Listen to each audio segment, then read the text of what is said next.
Hey, this is Vinnie Paul from Hellyeah! Rebel Meets Rebel, Damage Plan, and Pantera. And you are watching the one and only Loudwire.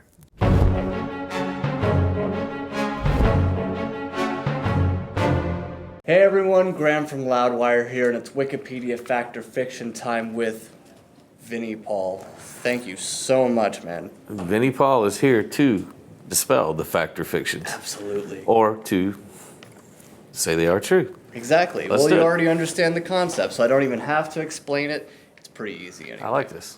Okay, cool. Well, let's see if we can find some fiction here. First of all, it says you were born in Abilene, Texas. That is true. That is true. Okay. Pantera was originally named Pantera's Metal Magic, but was shortened to settle a disagreement between all the members. This is untrue. That's untrue. Yes. Very untrue. What happened? The first name that me and Dime ever came up with for the band was Gemini, following in the footsteps of bands like Journey, Heart, stuff like that. Oh, sure. Then it elevated from Gemini to Eternity, which was much cooler. And then one day in high school, when I was in the drum line, a guy suggested to me, man, you ought to call your band Pantera. I think I even remember his name. I think his name was Donnie Sowers. Okay. And he goes, and I said, what the hell's Pantera? He goes, oh man, it's the coolest race car there is. Started investigating and found out it meant panther in Spanish, and really liked the way it just had a nice ring to it, and brought it to the band. I brought a logo in with a cat's head on it. It was the very first logo we ever had. Everybody loved it, and so we became Pantera from that point on, man. Perfect. All right, some fiction already. So we you. dispelled that mistruth. Exactly.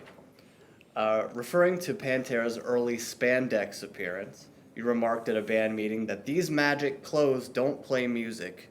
We do. Let's right. just go out there and be comfortable, jeans, t-shirt, whatever, and see where it goes. That's true. That's true. Yes, we were heavily influenced by bands like Judas Priest. I still wear my spikes.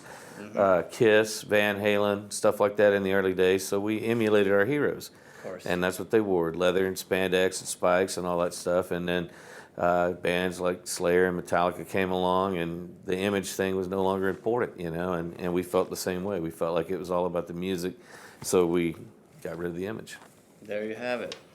Another dispelled truth, well, that was a truth. That was a truth. That was a truth. That was a true one. Vulgar display of power. The man on the cover was paid $10 a punch and was hit in the face 30 times to get the right picture. 31 times. 31 times. Is that true? Yeah, man. Wow. I've heard conflicting things both ways, that it's true, not true, but... that's true. That's true. All right, 31 times. That's $310. $310. Some guy off the street, and just a dude off the street? A dude off the street, man. The label brought him in. I'm trying to remember who the art director at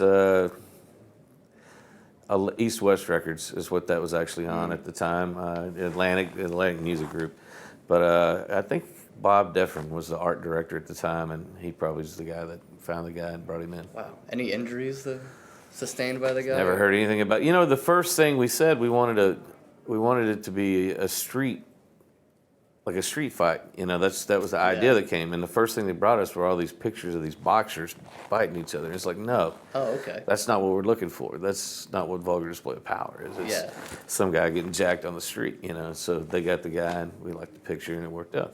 Awesome. 1994 Monsters of Rock Festival. It says yourself and Dime got into a scuffle with journalists from Kerrang over an unflattering cartoon of yourself. I definitely do not remember that. I don't remember that. Does that mean it didn't happen? I would just have to put a question mark beside that. All right, I don't think we really ever had a problem with any journalists. I would put a question mark and lean that towards the untruth side. During a 1999 Stanley Cup party that you hosted for the Dallas Stars, the Stanley Cup itself was damaged when Guy Carbonneau,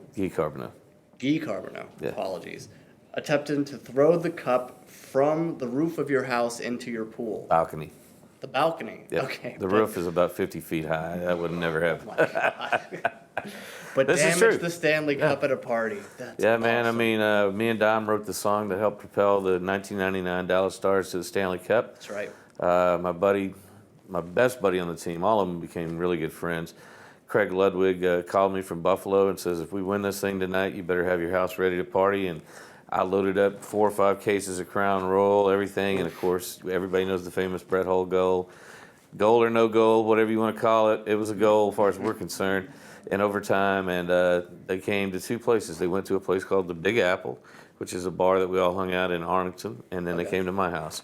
And they brought the Stanley Cup, and we brought every strip dancer we could find in town. And it was the best party you've ever seen. And about 5 o'clock in the morning, we're all out in the pool, the hot tub. It's just a party. And here comes Guy Carbonneau, and he's got the cup, and he's like, hey, Letty, catch the cup. And he throws it off the balcony, and it gets right about to there. It goes doink off the side of the pool and into the water. And we jumped on it and sank it to the bottom. And that thing floats really good because it's got a big thing on the bottom of it that holds it. And the cup keeper, the guy you see on the TV commercial, he's like, you cannot do that. That's the Stanley Cup. And we're like, we just fucking did it, dude. So it was pretty awesome, man.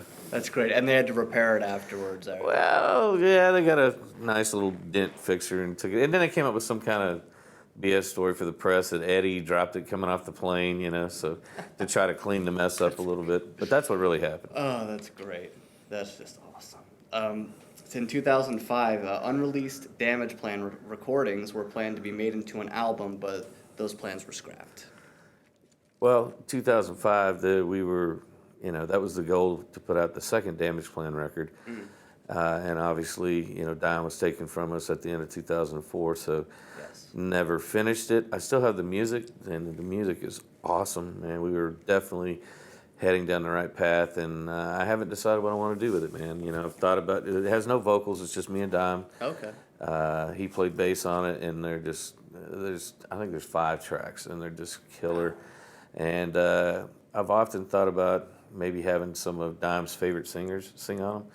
Maybe have Rob Halford on a track, Chris Cornell on a track, some stuff like that. But I haven't got around to it just because I've been so focused on Hellyeah right now. You're a busy guy. It'll happen. It'll happen, man. They're Really? great tracks, though. I would definitely like the people to hear them. Yeah. So it definitely will likely It will before the end of time. That's awesome. I cannot wait for that. Please make that All happen right, for us.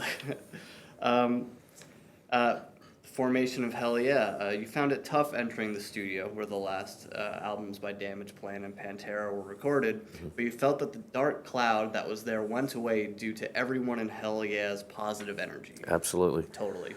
The first song we wrote was Nausea. That was the name of the song. That's the first song, and Sort of represented your it feelings just at the felt time. like we were all a little bit nauseous. I still, when we walked in, it still had Dime's handwritten notes for the second Damage Plan record laying on the console, and all our platinum records. I mean, it was overwhelming, man. I walked in and I was like, I have these 4 guys I've never played music with before. Whew, man, it's gonna be heavy, And so I sat down and I started playing drums. It all started coming back to me, and I really, really felt like Dime was there with us. I felt like he was patting me on the back and saying, this is what you got to do. You got to carry on. You got to keep going. And, man, it just started flowing after that, man. We wrote the first song the first day. We went back the next day, and we wrote like 2 songs a day for a week when we were in there, man. They were just fucking happening, man. And it felt like the right thing to do, and it definitely... as far as I'm concerned, pretty much saved my life because I had no idea, what I was going to go, Sure. Yeah. Wow, that's great to hear. It said on Wikipedia that you stated that you're not interested and will never talk to Phil Anselmo again. I'm not, and that's all we need to say about that. All we need to say. But a fact for you. That is true. It says that you were once a spokesperson for Arby's fast food restaurants. No, I that have a is feeling false. that may have been But wrong. I did work at McDonald's when I was in high school, so if you want to print that, go right ahead. I was like, I'm sure I actually I made would've it to seen shift manager. I was a shift manager. Damn. Yeah, man. Making And moves. then drums took over my life, and I was done. My last job I had was at a photo mat. If anybody remembers how far along that was. Oh, just the little tiny boots in the used middle to go. of the Me and parking Rex lot. used to Yeah, both yeah. work. I worked at this one. He worked at that one, and we would just go there and sleep until somebody knocked on the window and wanted to pick up their pictures. my man. God. Because we jammed all night long, and so we had like this 10 to 2 shift, and we would just go in there and sleep. Last one for you. For Christmas of this year, you're planning on releasing a cookbook called Yep. Drumming Up an Appetite with Vinnie Paul. That's right. That's Drumming true. up an appetite with Vinnie Paul. Now, I don't think it's going to be ready for Christmas, so it's going to be 2017. But it's got a ton of killer recipes. A lot of them that started with my mom back in the day, all the way back to like a scrambled egg and cheese sandwich. You know, me and Dom were poor and broke when we were little kids, and we'd go to school, and we just a lot cheaper to come back home and make scrambled egg and cheese sandwich, man. And I used to do it every day, and it's so good. And anyways, my stuffed jalapenos, fajitas. I like a lot of spicy food, so everything has quite a bit of spice. And there's a lot of tongue-in-cheek comedy in it. It's going to be really fun for anybody. I think people think cooking today is putting something in a microwave. You know, they just put it in and they're done. And really, there's such a passion to it, and to put a smile on people's faces through playing music or cooking is really special. Absolutely. So 2017, hopefully we'll get That'll be out 2017. Awesome. I was hoping this year, but it's 2017. I got to get it right. All right. So look out for that, everybody. The new Hellyeah, undeniable. Make sure you pick Out it now, up. best record we've ever made. So proud of it. Does have a very special track, "I Don't Care Anymore," which is one of the best Phil Collins songs ever, featuring my brother Dimebag Darrell on guitar. Absolutely. So you got to check it out. Absolutely. Vinny, thank you so much. Thank I you. appreciate your time, man. We hope we told some truth, and we hope we dispelled some lies for you Absolutely. right here on Loudwire.